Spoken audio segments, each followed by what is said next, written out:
Welcome to the At a Total Loss podcast, where real life lost moms talk about stillbirth, baby loss, grief, survival, and all things in between. I'm Katherine, a lost mom to my beautiful son Brody, who died at full term and was stillborn in January of 2022. I had no idea what to do after his death, and I thought the sadness was going to kill me. So I immediately reached out to other lost moms to try to find somebody who knew how I felt.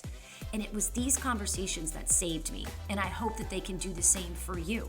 We talk about everything. I even interview support people and partners, people who have another perspective on what this life of loss is like. So here we are, you guys. Pull up a chair, maybe grab some tissues, shoot, maybe even a glass of wine, as we hash out what life looks like after the death of your baby and all the things that leave us at a total loss. Yeah, no worries. Are you good? Yeah, sorry if you see me like scratching my face. I woke up covered in hives. Oh my goodness. Why?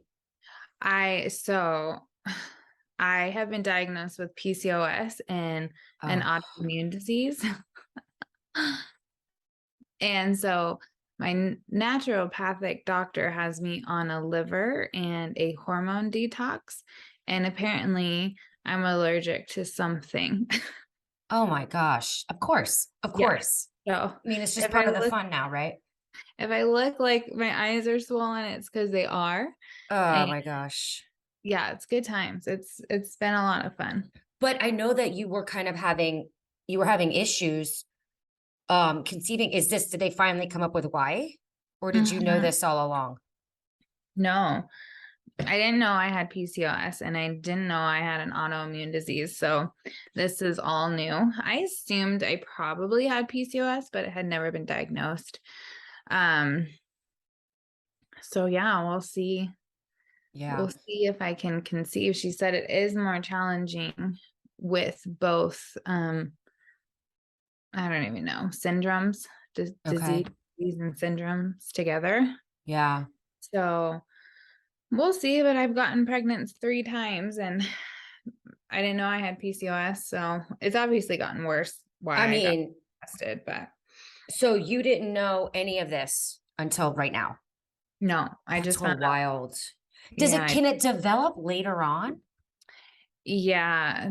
I probably have had PCOS. And then it just getting kind of out of control. It just has been attacking my thyroid. So my thyroid is really struggling. But I don't have any nodes or inflammation. So she really feels strong that I can manage it. Yeah. Diet and changing my exercise and some supplements. So have you, this is gonna sound crazy. Have you done acupuncture? Oh yeah. No, it's not crazy. It is. I walked in there this morning and I'm like, he's like, what's wrong? I was like, I have hives. I don't know what's happening. And he's like, oh, I know exactly where to put it. And he stuck it. And there's this point on your leg, like right here. That part hurts. That he said it's in Chinese, but it's 1,000 bugs crawling. I was like, oh, perfect. Cause I'm like, oh my gosh. I swear though, that stuff, like, I'm super into holistic things. I'll do my best. Obviously, I like a good combination of Western medicine and obviously if the doctor's like, hey, you really need to take this, then I'll take it, but I don't do unnecessary things. I guess that could be because fitness professional, I don't know. But when someone was like acupuncture and holistic wellness and things like that, I was like, heck yeah, I've done some crazy stuff. And I swear though, I come out and I go, I'm not sure what they did, but I feel better, so whatever works at this point. Yeah, I don't care if it's placebo. I mean, I wasn't ovulating. So I learned that I wasn't even ovulating. I started seeing him, started ovulating. The second month that I saw him is when I got pregnant. That's the baby I miscarried. But like all this time, not ovulating, not getting pregnant, finally see him, start ovulating, get pregnant. Like there is a correlation. Yeah. Were you testing and it was saying you were ovulating, but you really weren't ovulating? So I think we talked about both using those strips. Yeah. And like it would like go up and down and up and down. There was never a clear peak. Um, and I couldn't really identify my cervical mucus, like what it was doing, because it was kind of all the same. And then my cycles were like 60 plus days long. And all the doctors I spoke to, they're like, yeah, that's more of a sign of like you're not ovulating. So your body's just trying to like jumpstart and do something each time. Yeah. I'm like, cool. Did they give you something to take now? So I just had my period and I just ovulated according to my sticks, which was like so exciting that I was like, well, it's actually showing it. So I'll do a blood test again on Friday, and she's going to check my progesterone levels because I was able to get in soon enough with the miscarriage to check my levels, and my estrogen, or that, what is it? The other hormone was great. It was where it should be, but the progesterone was super low. And then when they tested again, there was 0 progesterone, which is wild. So Oh my I like being gosh. married because of the progesterone. There, seriously, do you feel like you have a medical degree yet? Because like I do. It's Oh like yeah. so many things. Now with this PCOS, and then it's either Hashimoto's or Graves' disease. I'm like reading all these things and I'm like, oh my word, like I'm gonna learn a whole new language. Honestly. So did they put you on like Clomid or Letrozole or anything like that? Yeah. So after this test, we'll see how well my progesterone was doing. And then if it's super low, she's going to put me on one. It starts with an L, like Levitrol or something like Yeah, that, yeah. to do that. And that you do for like, I think like 3 months, and see Okay. what that Okay. does. But yeah, we'll see. That's the Yeah. next. My husband's not That's thrilled, but I'm like, I don't care. Like, we're gonna do this because I'm done. It's been like so long of trying. It's too much. it is really too much. I'm with you. I just started the Levitrol. I just started it as well, just to give my ovulation a good little. We Kick just in the need help. We just need help. Our bodies are different. We have a tremendous overload of stress and trauma and PTSD and like just so many things that are probably counteracting and just things going on with our bodies. And I think you and I are on the same page as far as being so in tune with it. And even if a doctor's like, oh, you're fine, you don't need to see a specialist, it's just this or that. I'm like, no, I feel like something's up. Like I'm seeing things, my cycle's longer, or my period's longer, or I'm Yeah. having breakouts that I've never had in my entire year. Like something's Oh, going on with my hormones. Yeah. yes. Well, I'm girl, you like, look great. I can't see anything, but but I I get see it. you. I'm right Yeah. there with you. It's crazy. It's crazy. I know. Same thing, OB. It's fine. It's all fine. And I was like, it's not fine. So found her, and yeah, here we go. Yeah. Well, props to you for being like, I'm not going to sit here and just listen to you guys. Like, I think something's up and I'm going to advocate for myself and get answers. And it's tough because then you have to see a bajillion doctors and you get a bunch of tests and you just have to keep Oh, going through it. I know. And I'm like, now you know which botanist that you like. I just saw a new one yesterday and she was nice, but man, I have a huge bruise. The one I usually see, like I don't even have like a bruise at all. Like, dude, that is so true. Cause like we're pros now at giving blood. So like I'll be like, hey lady, I'll sit down on the chair and I'll say, just a heads up, mine are like really tiny and it's really hard to get blood. And like I chug water, it just happens. And they're so confident. They're like, oh, I've done this, 1,000, I've done this 1,000 times today. It's no big deal. And then they jab me and they totally miss the vein. I'm screaming. I'm like, you're doing this wrong. So they don't want to listen to us, but I still am like, sit there and I'm like, I'm not going to try to tell you how to do your job, but I know mhm. exactly what spots don't work. Like, Yeah, just listen my to me. left arm Yeah. pediatric needle. I promise, every single time. I see the Teeny same one. lady now and she does it every time. And I'm like, thank you. I like Oh, less girl. bruises. Well, I hate that this is happening to you. I feel you. I know what you're going through. It's another level of this entire experience and journey after loss, which I think anybody who's tried again knows. Just it's not even just physical and the mental and emotional aspect that's going on as well. It's just insane. And I love what you're doing now, in honor of Rainey, and you're trying to help women feel good because we're all going through these things, and we need that hour or even just a couple minutes out of the day where we don't have to think about it, and feel better. So I want you to start your story, I mean, how we got to this point. As little and as much detail as you possibly can Okay. or want to. Yeah. I mean, I've already started rolling and I'll ask you permission how much you want me to keep in. But this stuff is so raw and real and true. And I think it's so important they understand your journey. And so many are probably sitting nodding as we're talking, like, oh my God, I feel seen. Yeah, no, Um, that's totally fine. I mean, obviously, I haven't shared anything yet. This whole like last 2 weeks, I've been radio silence because I'm like absorbing everything. But I don't care. Like you can share whatever. It's all fine with you're me. the best.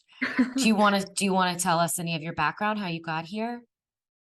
um, so I started pregnancy and postpartum fitness and all of those things just after I gave birth to my first daughter. I was a CrossFit coach and I became pregnant unexpectedly. Super exciting. I had no idea. Like we talked about, I've always had really long cycles. So again, that's PCOS symptom that should have been diagnosed earlier, but I didn't know I was pregnant until about 10 weeks. So that was a surprise.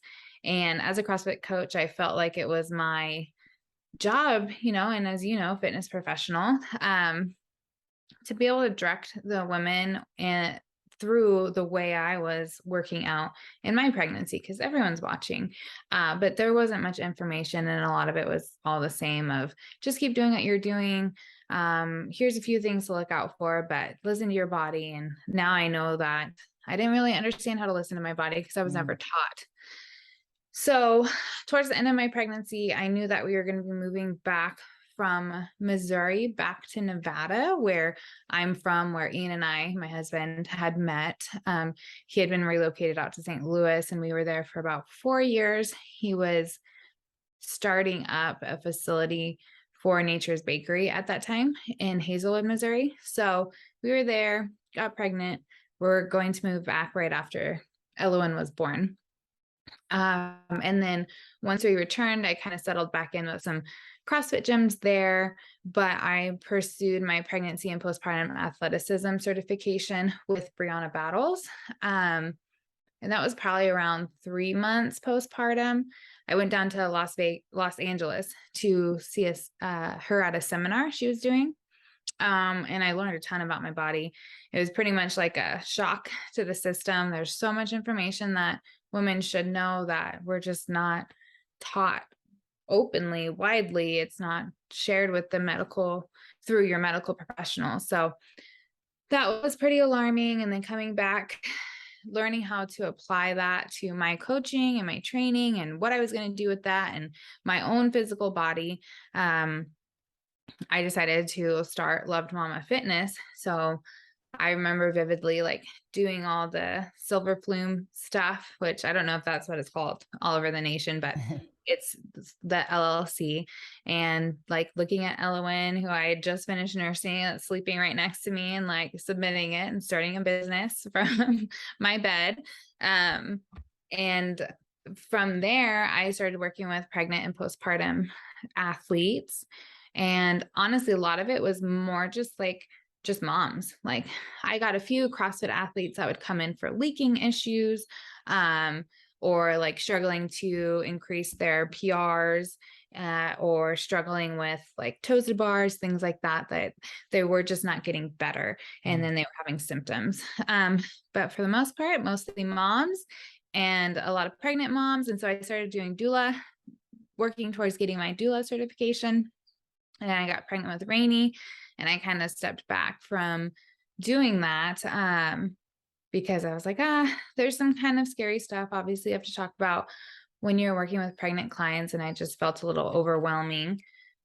So I stepped back from the doula certification. But when I got pregnant with Rainey, it was so exciting because I knew what to do, like physically and emotionally, to prepare my body as for birth and pregnancy and adjust my exercise accordingly. And I got to share that with my following, and it was a lot of fun. And um, yeah, so when she was stillborn, my whole scope of the business obviously had to change. So I spent some time absorbing that, but I quickly knew that I was going to create something for mothers going through what I was going through, because just as loss as I felt and I knew other mothers felt after delivering healthy living babies, and it prompted me so much to start a business. I knew that there are still mothers like me who did the whole thing, pregnancy and delivery, and lost their baby, and they still need what I know. Um, I guess even more, because there's not a plethora of Mm-mm. trigger-free programs. So, and I've connected with a few coaches that do programs, but not the way that I did it, where it's a huge program. It's huge. It's 6 months long, and there's tons of information in it. And I just wanted to be able to put it all together so it's all there and it's all out there for women. So, Mm-hmm. yeah, I mean, I guess that's a long story short, is where we are now. Um, yeah, that's what I'm doing now. Yeah, I think it's important that as a fitness professional to say that not only I don't know if you're anything like me, but a lot of it was physicality and feeling strong, and that was like the basis of why we worked out, or most people were coming to us trying to have a certain attainable physical goal, losing body fat, losing weight, getting ready for this event, going through a divorce, getting revenge body back, like stuff like this. But when I started to really take my career seriously as a fitness professional, as an owner of a studio, I I quickly realized it was extremely emotional for people working out, and that there were there were times in their day where they couldn't function or stop crying. They were going through something, but then the workout class was 1 hour in the day where you felt better. And then started looking at it, fitness is for your emotional, mental well-being as well as your physical. So when this happened to me, I used working out as an outlet for stress a lot. Of course, that it feels good. Your endorphins are going, you're crushing it. You feel great. When this happened, though, when I lost Brody, it was challenging to go back into a space where I was so fragile.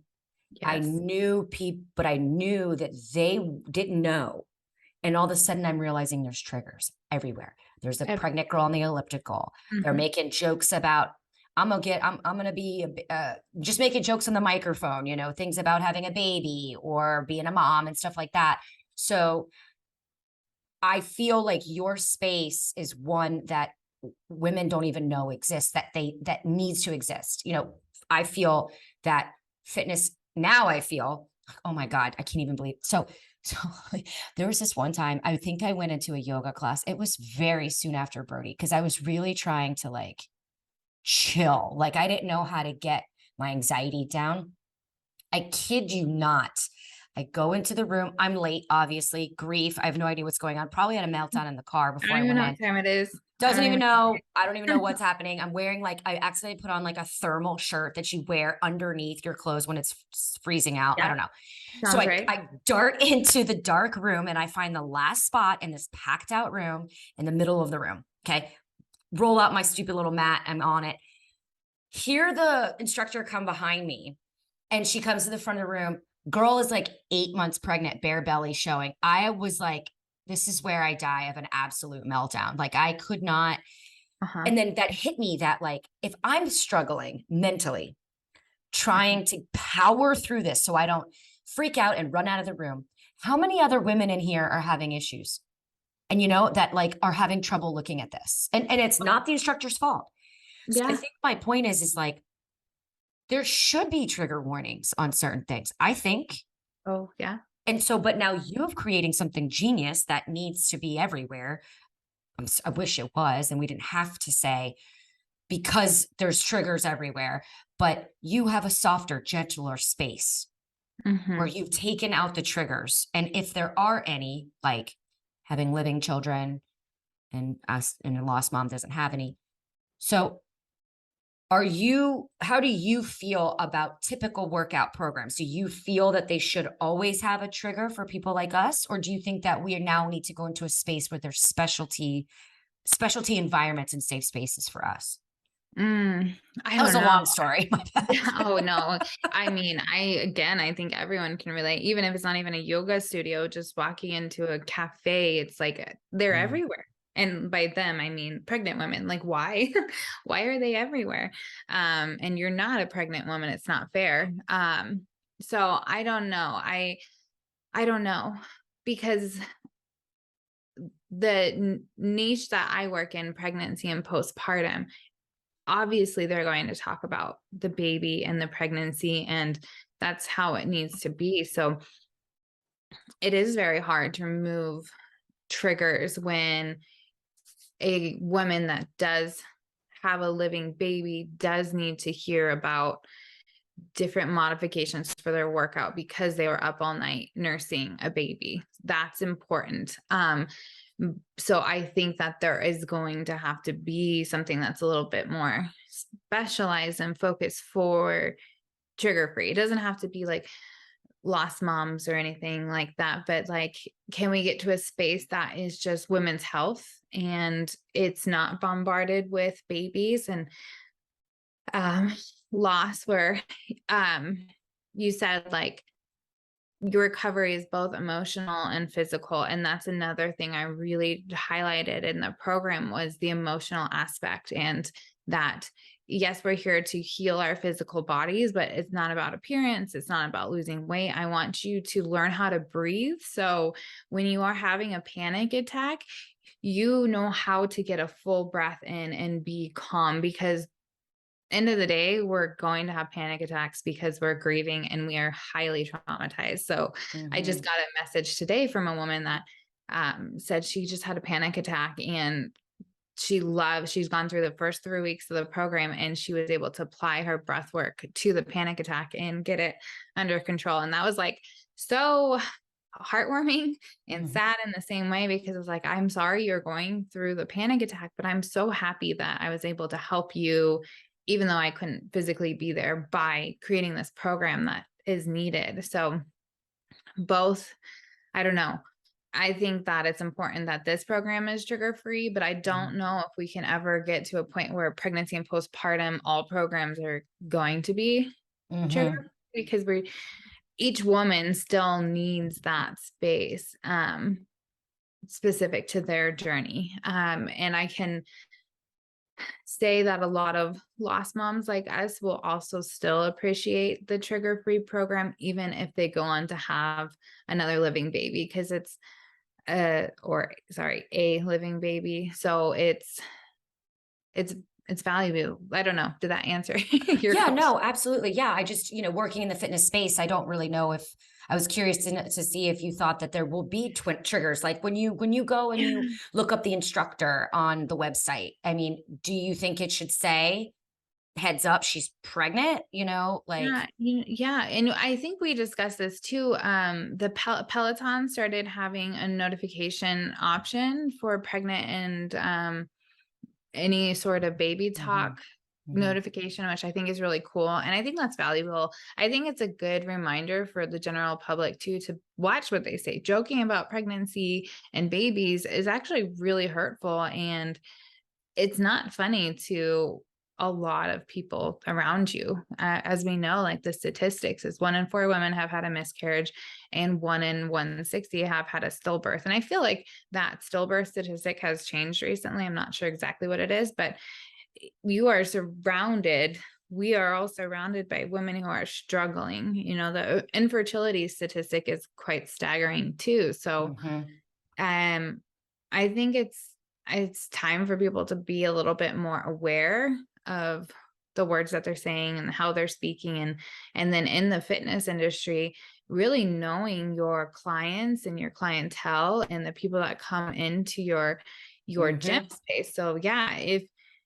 I don't know, like that yoga class, like I don't know how you looked it up or whatever, but like they could have noted, "Hey, coach so and so is pregnant." We would have been like, okay, no, thank you.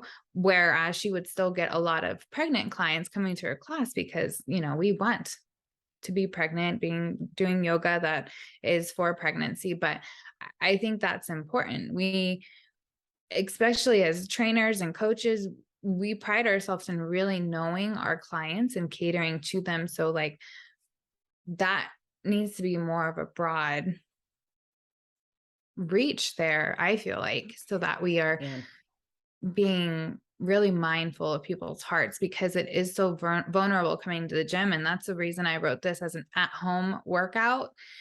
I mean, you can use as much or as little equipment as you want, but as a CrossFit coach, I felt so nervous just stepping back into the gym to get a few things. Like the last thing I wanted to do was go back into a group class and walk back into that space that is full of triggers. Last time I was there, I Absolutely. was pregnant. I was working out pregnant. I was getting ready to go on maternity leave. So like all of it.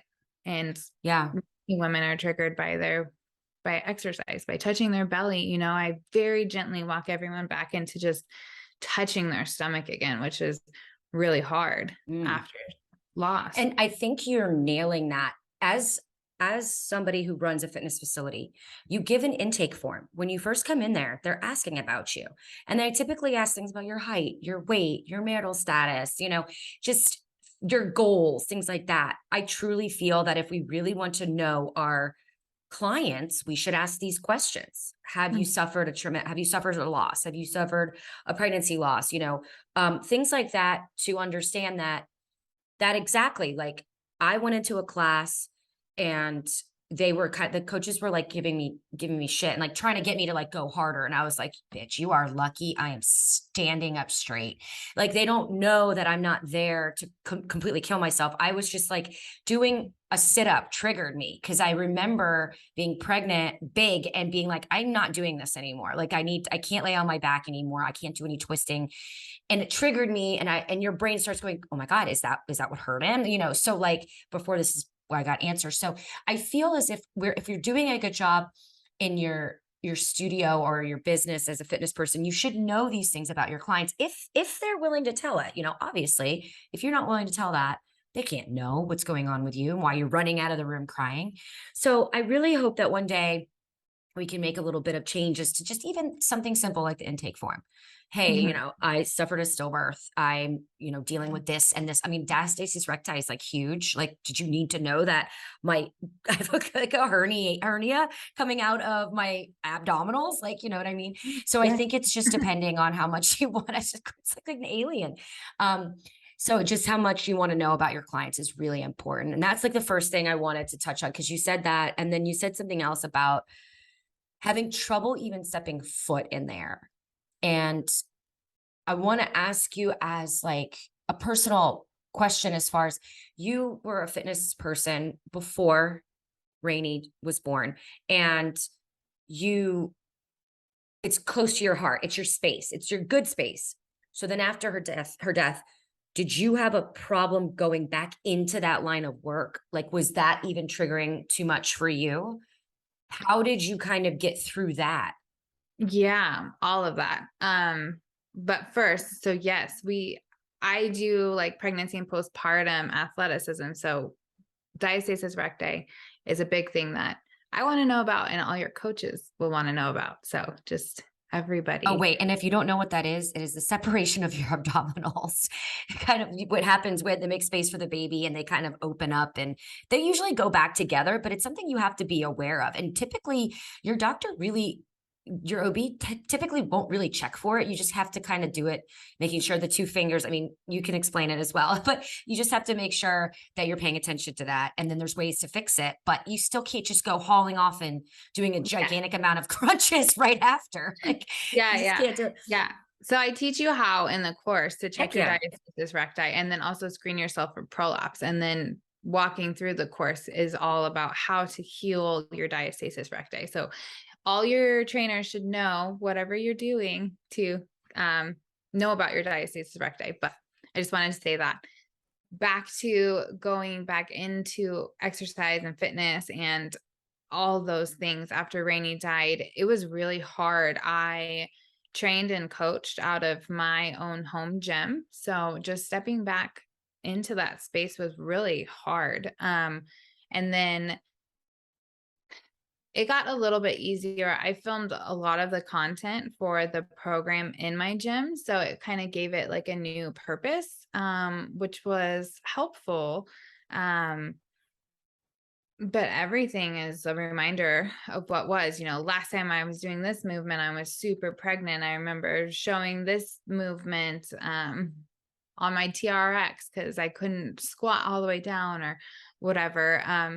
And that actually was a big reason why we moved that house. I was preparing for a home birth with her. It was just preparation for a baby that was supposed to be here that's not, was all around. We had a space set up for the birthing pool. We had our bedroom all set up with the crib and everything.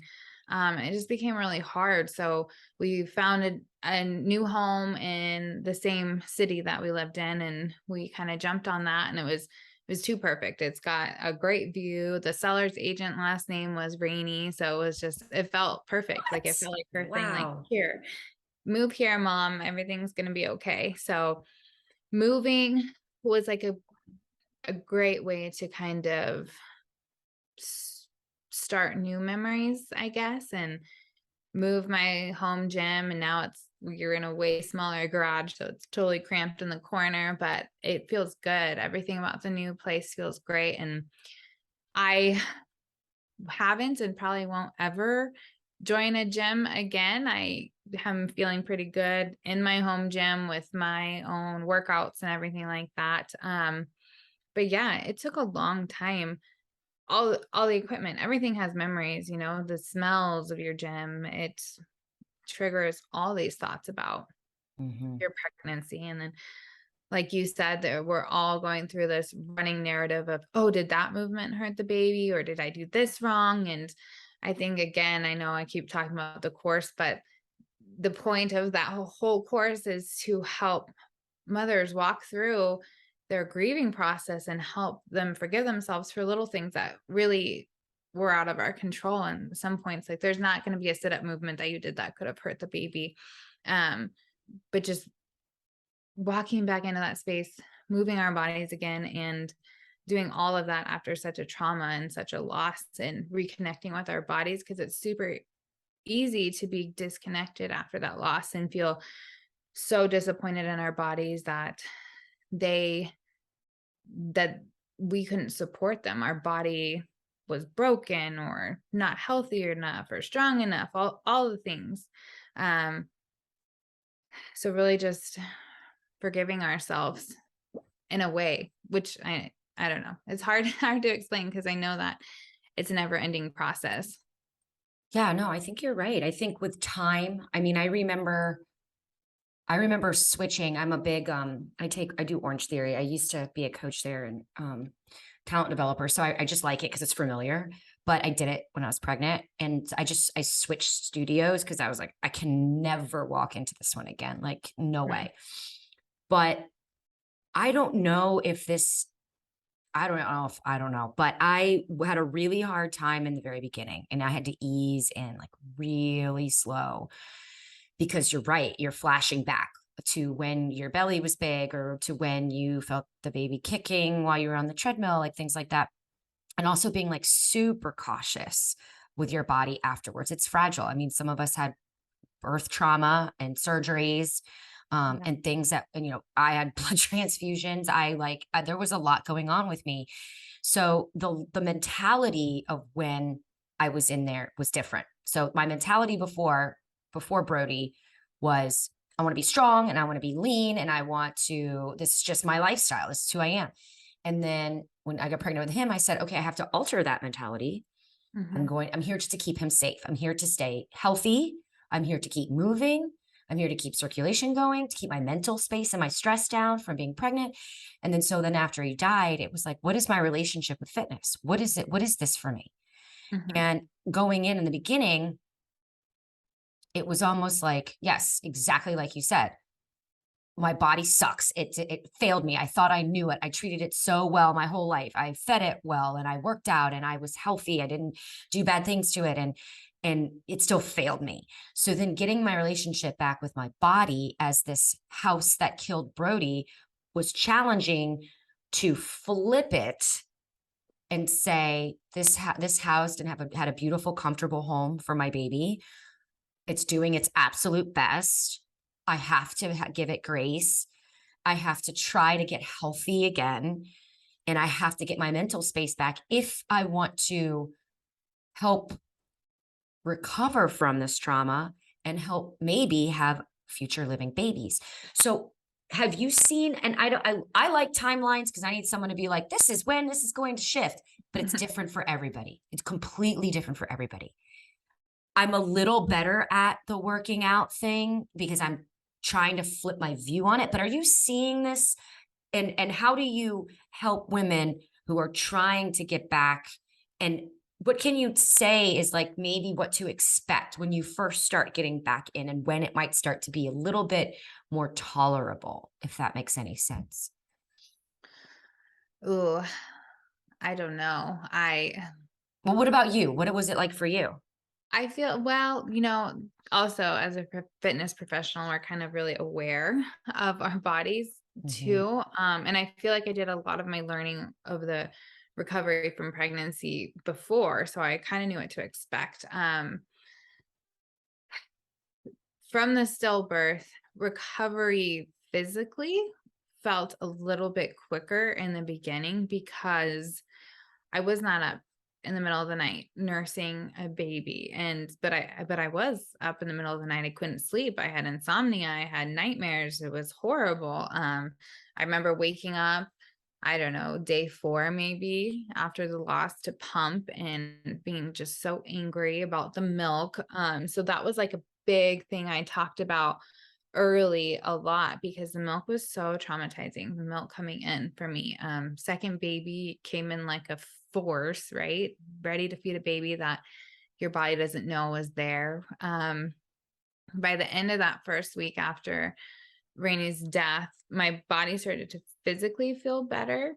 The cramps were less, the milk was starting to subside a little bit and not as painful.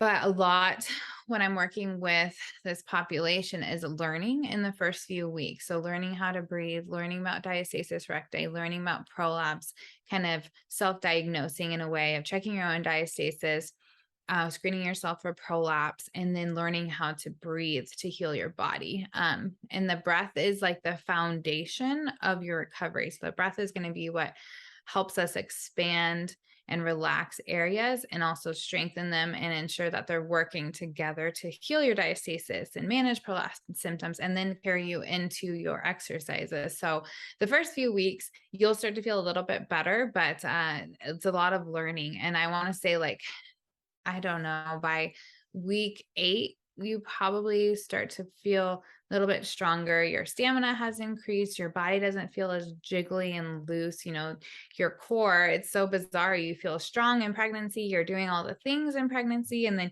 you have the baby, and it's like your body could just collapse. You don't feel as strong.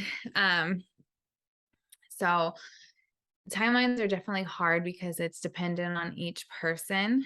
But I think once you become really comfortable with the new movements, the breath work, understand your body, is when you can start to feel a little bit normal. And then obviously connecting with your body after such a loss is different for everyone, depending on your experience as well. So if you went through the traumatic loss, but you also went through the traumatic birth of surgeries and blood transfusions, that looks a lot different from where my delivery was pretty uneventful beyond her being stillborn. Everything went well. So I just had to recover from a delivery in a cervical lip, which really sucked. So I'm sure if anyone else had one of those, they know how terrible that is. But yeah, a timeline is it's definitely hard. And then adding the grief on top of it, it's so complex. Some people experience grief very somatically, where their body is just injury after injury. You wake up and something new hurts, trouble thinking, trouble being productive. Yeah. It's so complex. And I think that's why this space is also so important for women like us, because nobody's talking about this. I Mm. would tell friends like, I don't know, I just rolled my ankle, or today my wrist is just absolutely killing me. I don't know what's going on. And they're like, that's so weird. Aren't you like a fitness coach? Like, what's wrong with you? And I'm like, it's literally the grief. It just is Mm. hard. It's so hard on your body. And I think that's why I really like your program. We talked about this, not why, but I have a million reasons why I like it. But geez, words, Catherine. We talked about this before, that when you are in the trenches, the first 3 months after loss, the first couple of days, you don't know what is going on. It's a grief fog. It's like, who am I? You not only don't know what happened to your baby, because no one will give you answers. You Uh-huh. physically are drained. Your body, like you said, you've got milk. You think you have a child, but your brain knows you don't, but your body doesn't. You have the most darkest, excruciating, triggering, horrible feeling of sadness and sorrow that you think it might kill you. The last thing you're thinking about is getting back to the gym. So I love that your program says just stand up, just start to move. Just start to move, start to breathe, start to get oxygen back into your bloodstream. It helps. It helps just to have something that you can turn on your computer or your phone even, that's just going to help you move your body a little bit. Obviously, once you're cleared for movement, but it's not strenuous. You ease them in more, so your program kicks off in a more emotional and mental way. Would you say that? Oh yeah. Yeah. Yes. Yeah. Yeah. Cause I wrote it from literal day one, like day one after the loss. What is happening? That brain fog is so real. I remember telling myself, this is real. Like, you are awake.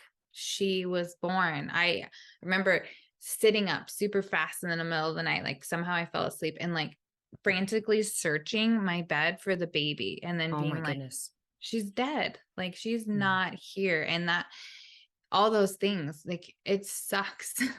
But having to tell yourself on top of that, that she is dead and she is not here and she's not coming back, because like, you just like cannot process what just happened. Mm. It's so unfair. And you're doing that alone, because nobody knows what to do, which like, I don't blame anybody, but like, you're just alone because what the heck just happened? That's exactly it. So they go onto your site, they purchase, and it Mhm. is something that they can tap into whenever they want to, right? Yes. So tell me how it transitions. So what does day one look like into month two, entering month two? What does that look like? Okay. So yes, day one. So it is weeks 1 through week 3. Week 1 is all back lying breath work. So literally, you can open your phone while you're laying in your bed, go through the videos, read my words. There are some Christian based content in there, so there's some verses that are to just bring comfort. It's not only for Christian people, and we discuss this a lot as well. But these are things, little pieces that kind of brought me hope in those really scary, dark days where you're like, I don't even know what's happening. So you can lay in your bed, go through these videos, and just breathe and kind of start getting some breath and movement back towards your belly and toward the pelvic floor area, where it will get we're going to naturally, after loss, clench and hold our pelvic floor super tight, because that area was so traumatized and it held our baby. And there's a lot of really sad feelings in that area. And through my research and creating this course and doing all the things to heal my body on my own, I've learned that women tend to hold all their emotional pain and grief in our hips.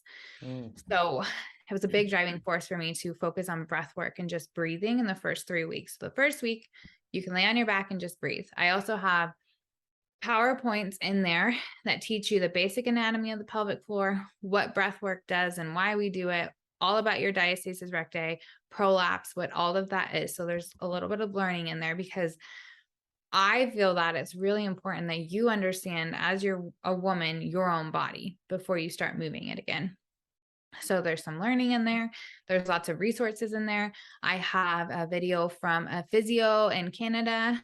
She's the passionate physio, and she talks a lot about trauma. And then she walks you through in her video a few ways to activate your parasympathetic nervous system. So when you're triggered or you're getting really overwhelmed or you just can't cope in that moment, she walks you through a few movements, which are really great. And they're super simple. Like one is like rub your hands and then put them on your eyes.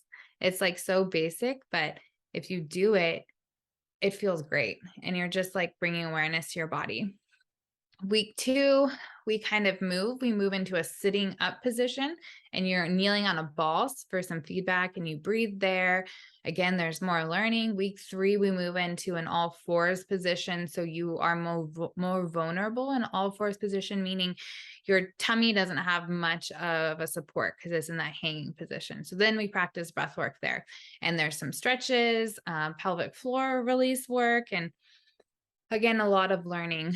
Week 4, we walk more into exercise and it's very basic. Again, there's some disclaimers there, like check in with your doctor.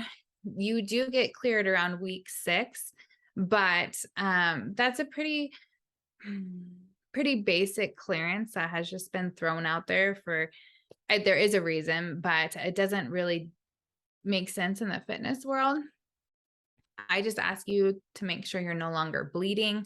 And I talk you through that and like what that looks like and what I mean by that. And the movements are really slow. We've got like elevated push-ups, modified sit-up type things to help heal the diastasis. So we're not doing full sit-ups at all.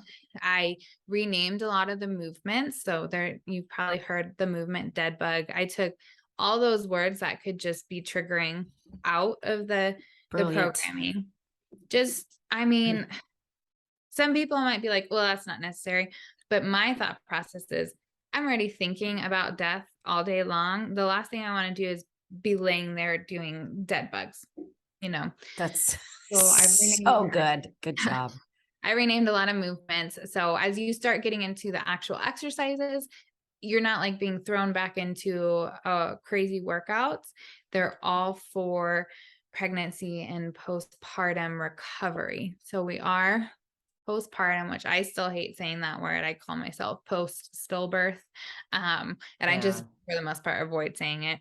But we start there. And then I got a lot of questions from women that ask, like, I'm really far past my loss. Like, it's been years, or, I'm approaching a year, or it's been like 5 years.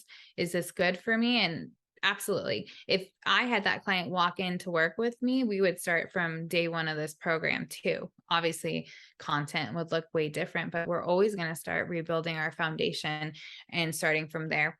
Once you get into the exercise, there is modification options with every workout, every movement. So yeah, if something feels better and you can do more of this or less of that, there's options all over. And I put disclaimers like, do not do more than is recommended here until we get to maybe like week 13. And so it's very clear. And this is all about progressively overloading your body. There's a point in postpartum where it's like the body is like, okay, I'm ready to go. And that's generally around like week 6. We feel like really good and we can just do a lot. And I note that in the program as well, like, don't let it fool you. Stay slow. And yeah, like I said, I progressively overload. So meaning the movements get harder, then we start adding a little bit of weight. I got experts to come in. Week 11 is our first expert, and she's talking about loading the core. So meaning adding weight to the body. So adding a dumbbell or a kettlebell, and how to understand what your diastasis recti is doing as it's healing. So what to pay attention for. So that's really great. She also has a video in there about hernias. So I know that's something that women suffer from a lot, but we have an expert on loading the core. Mm. And then I also have experts on jumping, running, and explosive movement. So the goal with the experts was just to bring in a different perspective and different expertise. So it was a lot of fun. Mm. And yeah, kind of cover all the bases there, because I know a lot of women like to get back to running and they'll tend to get their clearance at week 6 and their pelvic floor is definitely not ready, but they want to go running. This program will get them to that point just over the span of, I think running is week 20. So we'll get there. Yeah. Is it similar to your usual postpartum workouts that you do for non-lost moms, but just without different verbiage? You just leave things out, you don't say things, or do you integrate um throughout the program certain things, just like you said, you have inspirational things like that, but when as you're like demonstrating, do you ever reference anything like involving the loss? Yeah. So not within the actual workouts. Okay. But I have, so if you look at the programming, right at the top will be like, how's your heart this week? Or what are you feeling this week? Mm. And I really wanted myself to be super vulnerable through the course. And a lot of it is my personal feelings. So, like, I know one week I talked about how angry I am and how unfair this feels, and kind of just processing that out. Cause I wanted other women to know that just because I created this and I have these workouts doesn't mean that every day is easy for me or I'm not still grieving, because I want to connect on that level. I guess because there's such an emotional aspect, and I feel that before I do a workout, I need to have a little bit of a physical and emotional check-in with myself, and that's really my goal with this is how I'm feeling, and then for them to be like, well, this is how I'm feeling too this week, and kind of talk through that on their own and then apply that into their movement. Because with the grief, if it gets really pent up in our bodies, it's so hard to move forward. So yeah, I definitely talk about the loss, my loss, the hurt, all the things. Maybe you're feeling this week. This, like, week 6 is super, like, I'm really hoping I'm sending a huge hug to every woman on week 6 there, whether or not it's their actual week 6 postpartum when they go to the doctor. They can think back to that moment and, know that, like, I wanted to be there for them as much as possible, and kind of revisit that and see if they can unpack some of that hurt from that office visit, because that visit 6 weeks postpartum without your baby was absolutely awful. So really catered to those hard weeks. And like week 20 was really hard week to talk about, because week 20 in your pregnancy, yay, halfway there, everything's good, we've got a healthy baby, like at the home stretch, nothing can go wrong now, that people tell you. So that was a tough week as well. Yeah.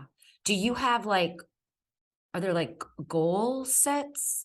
Or at some point, is it kind of like they graduate from it, or I don't know, like at a certain point there's like an end to it, or is this just ongoing throughout the entire duration they want to utilize the program for the next year or so, or whatever it may be? It's exactly 24 weeks long, so it's 6 Okay. months long, so it'll carry them. And I felt that 6 months was a good amount of time, because 6 months, you've definitely changed your body. You've definitely become stronger. You've definitely implemented new habits and a new routine, and your muscle memory is there. So I wanted to make sure that that diastasis recti was strong. The pelvic floor was strong, felt good. So I have covered a ton of different movements in the workout. So whether they return to Orange Theory or CrossFit or return to running, their body is strong and ready to do that. And I've also included within the program modifications if a woman became pregnant within the course. So within that 6 months, I wanted to ensure that they're, going through it. Maybe they hit month 4 and they find out they're pregnant and they think like, oh, I have to stop. I have taken all of that into consideration. There's modifications. I've put asterisks next to movements that are absolutely not doable in pregnancy. So a way to keep it super inconspicuous within the programming. So it's not super obvious. They're just looking at modifications, but women who are pregnant, who have read the page about pregnancy and the trimesters, know that those modifications are specific to them, and that asterisk is telling them, do not do that movement. Make sure you do the ones that we talked about. Because even if you become pregnant after loss, you're still grieving. Like, and I think that's what we're all trying to scream at people. Like, if you have your rainbow baby or you're pregnant with your rainbow baby, that doesn't make anything better. Like, I was pregnant for a solid 6 weeks after Rainey, but I don't know what that is like quite yet, but I know that that's never going to change how much I hurt over Rainey. So I wanted to make sure they could stay in the course, doing the course safely through their pregnancy or within part of their pregnancy. So even if they become pregnant and they're like, I don't know if I want to keep progressing through, they could start over at the beginning and walk with it through the pregnancy as well. So many options. It's literally like everything a post-loss mom could want in a 6-month program. Awesome. Oh, I love it. I love that you just did a big hug, like a big hugging. That's so phenomenal. Do you include any consideration of trying to conceive moments with the fertility and the things we talked about before? Yeah. And honestly, from a workout standpoint, that's kind of hard. It's really dependent on your medical care provider.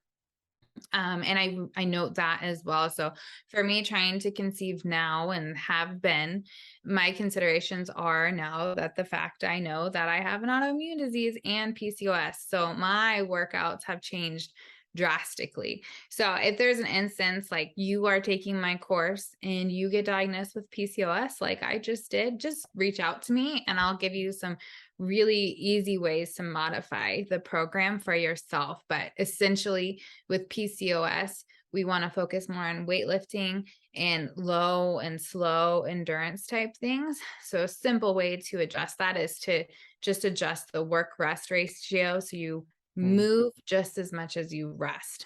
So that's probably not perfect, but that's just a great way to get started. And then we can always work on it to make it better for you. Well, it sounds like an incredibly safe space for lost mamas who want to get back to themselves a little bit, maybe try to find out who they are at some point after loss and what it feels like to move and breathe and focus on your feelings and emotions a little bit. I think that what you're doing is wonderful. And the way that you've done it with such care, I think that we could really benefit from it after loss. And you're doing it with in honor of Rainey, which is so beautiful. So thank you for doing this for so many of us who need it. And can you tell me where I can find you? Can you give me how someone can get your course? Yeah, I'm at lovedmommafitness.com and it's MOMMA and it's under the products tab on my website. I don't know, but that's on there. My website also has some blogs on there that I need to keep doing. On Instagram at loved_mama_fitness. And then email me at Bree, BREE at lovedmommafitness.com. I'm going to put all of that so in the description so that you guys can see that information and they can contact you. Bree, is there any message you want to leave? Yeah, that like you're not alone. We're not alone in this. I think it can feel very lonely, especially the physical side of it. Your physical body looks so different. It feels so different. It moves so different, and you're not alone in the feelings that you're feeling. And I hope that this program makes you feel less alone. through your journey, recovery. There's no right way to say that.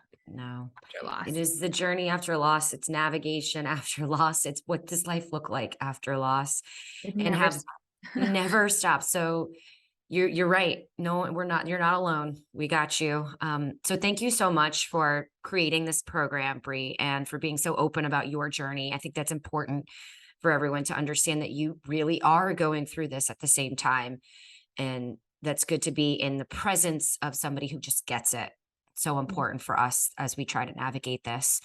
So thank you so much for doing this. Yeah, of course. Thank you so much for having me on. Absolutely. Whew, good stuff. So I hope you guys got something out of that episode. And it's so important that we all talk about this and stay very open about what's going on in the life of loss.